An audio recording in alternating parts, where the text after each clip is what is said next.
ቢስሚላህ አሰላሙ አለይኩም ወራህመቱላሂ ተዓላ ወበረካቱ። ወንድሞቼ እንዴት ናችሁ? አላችሁ? አልሐምዱሊላህ። የአላህ ሰላምና ሰላምታ እናንተ ላይ ይሁን። እንግዲህ ወንድሞቼ ሰሞኑ እየሰማን ያለነው ጆሮአችን እየሰማ ያለው ነገር ምንድነው?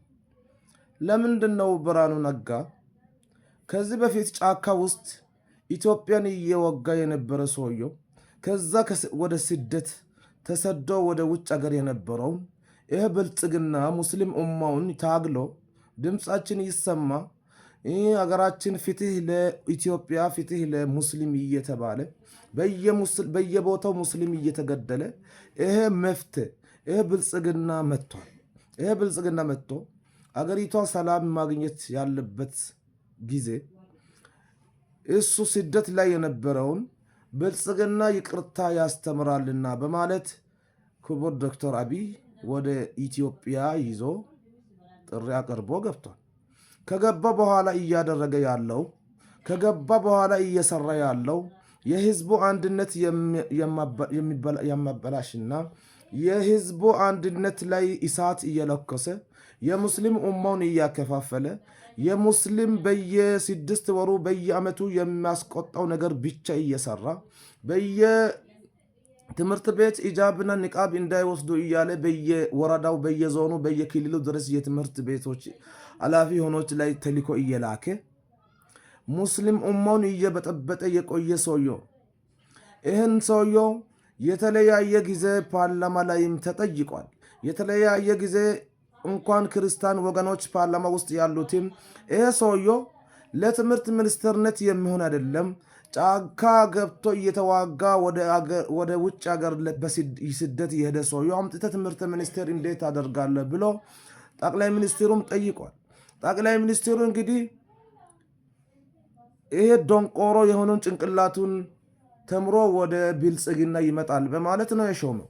ይሄ ሰውየው እስካሁን ምንም ነገር አንድነትና ብልጽግና መማሩ ይቅርና ያለ ምርጫ ማንም ሳይመርጠው መጥቶ ስለተቀመጠ ብቻ ሙስሊም ኡማውን እየፈታተነና የሙስሊም ኡማው ማይደራደረው ሰላትና ንቃብ ኢጃብ ላይ መጥቷል።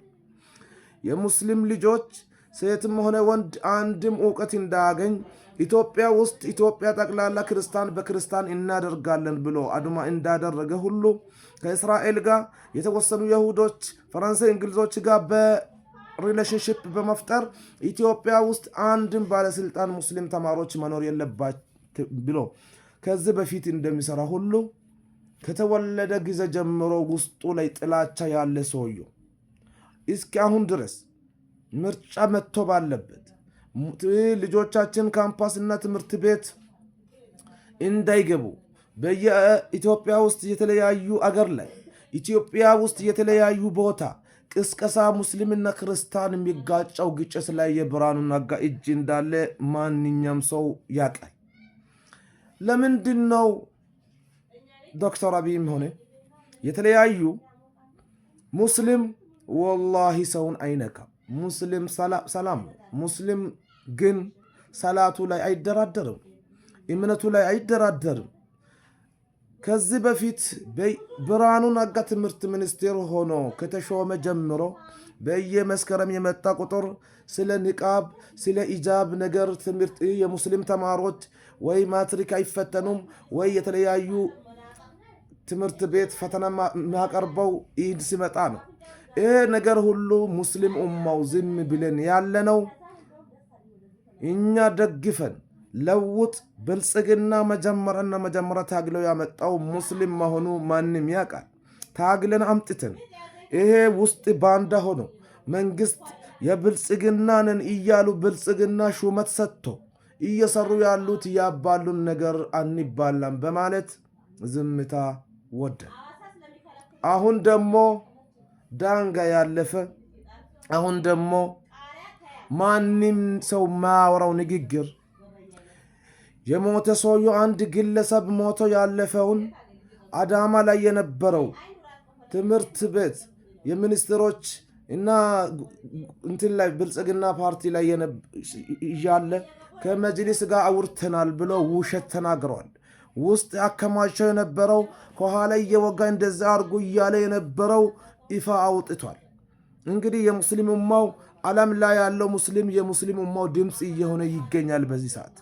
ስለዚህ ይሄ ሰውየው ለኢትዮጵያ ይቅርና እንደሱ አይነት አውሮች ብዙ አሉ። እንደ ብርሃኑ ነጋ አይነት ቁጥር የሌላቸው አሉ። እኛ ለምንድነው ታዲያ መስቀሉን አውልቆ ፓርላማ ማይገባው? ለምንድነው መስቀሉን ተበጣጥሶ ለምን ታዲያ ትምህርት ቤት አይገቡም? ታዲያ አስብ። እስላምና ክርስቲያን ተቻችለው በአንድነት የኖረ ህዝብ ነው። እንደዚህ አይነት ኢትዮጵያ ውስጥ እስላም ከእስላም ጋር እየተጋጨ ክርስቲያንና እስላም እየተጋጩ እያደረገ ያለው ብርሃኑ ነጋ መሆኑ የኢትዮጵያ መንግስት እንዲገነዘብ በዚህ ጥሬን አስተላልፋለሁ።